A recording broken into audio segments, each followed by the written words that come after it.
انت يا بنتي يا هنا. نعم يا ماما، بتنادي عليا؟ خشي هاتيلي صينيه الكنافه من جوه، خسيت نص كيلو، عايزه احتفل بقيادتي. في حد بيعمل دايت ياكل صينيه كنافه؟ ده انت المفروض تاكلي 3 معالق رز في اليوم.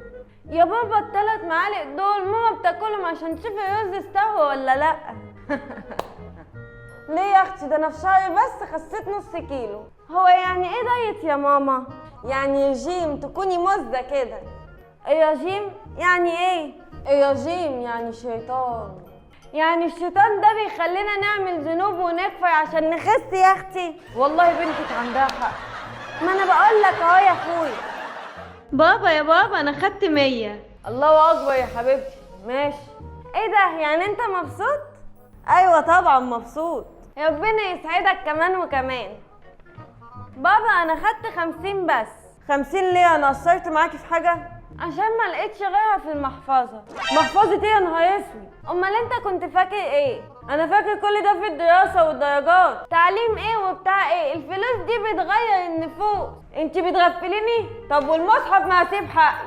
بابا القانون لا يحمي المغفلين. انتوا كل حياتكم فيديوهات، مفيش مذاكره خالص.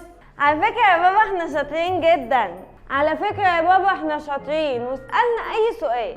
تمام، هسألكم سؤال واللي هتجاوب عليه صح هتاخد 1000 جنيه. أنا هتسأل الأول، اطلعي بره يا هنا. لو يجبق أتوبيس والجو حر هتعملي إيه؟ أكيد يعني هقلع الجاكيت. لو الجو بقى أكثر حرارة هتعملي إيه؟ أكيد يعني مش ناقصة فقاقة، هفتح الشباك بتاع الأتوبيس. برافو عليكي، احسبي لي بقى عدد طيارات الهواء اللي داخلة من الشباك. نعم، صعبة أوي دي يا بابا. عرفتي انك فاشله؟ اندهي لاختك بقى. حاضر. تعالي لي يا صغيره يا حلوه، لو يجبق اتوبيس والجو حر هتعملي ايه؟ هقلع الجاكيت. لو الجو بقى اكثر حراره هقلع التيشيرت اللي تحت الجاكيت. لو جسمك هيسيح من الجو هتعملي ايه؟ حتى لو هقلع ملط مش هفتح الشباك، انا مش عبيطه. هديها ال1000 جنيه يا حلاوه. 1000 جنيه ايه يا حبيبتي؟ ده انت هتاخدي 500,000 جنيه. انت يا بنت انت واقفه نفسك بتعملي ايه جوه في الحر ده؟ ايوه يا بابا النور قاطع واحنا قاعدين، هنعمل ايه؟ يا بابا احنا مفرهدين بقى، مش وقت زعيق. انا مش بزعق، انا عايز حد يجي يهوى عليا، مش قادر من الحر. ده انت تلاقيك مبسوط والنور قاطع والتكييف والمراوح مش شغاله.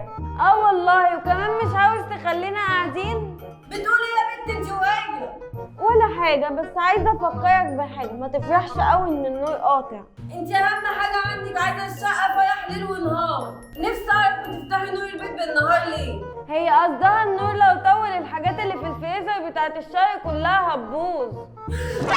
لم الحاجه اللي في الفريزر وقتها عند عمتك لا تبوظ. اتصرف بقى، مش انت قلت الكهرباء مش هتيجي الشهر ده زي كل شهر عشان النور مش بيجي ساعتين على بعض؟ والحاجات اللي هتبوظ دي نعمل فيها ايه؟ احسن. حسبي الله